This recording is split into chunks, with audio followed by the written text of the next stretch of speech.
నాన్న, ఆ రోజు మీ మాట వినుంటే ఈ రోజు నా లైఫ్ ఇలా ఉండేది కాదేమో నాన్న. ఎక్కడున్నావు నాన్న? చాలా గుర్తొస్తున్నావు. పని మనిషిలో పడుంటావు అనుకుంటే ఏంటే నువ్వు? ఈ రోజు మీ పుట్టినరోజు కదా నాన్న, మీకెంతో ఇష్టమైన పులిహోర చేశాను నాన్న.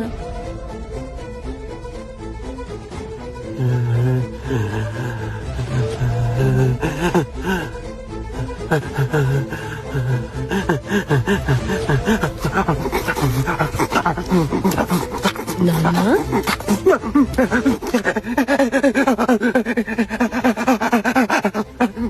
నాన్న, నాన్న.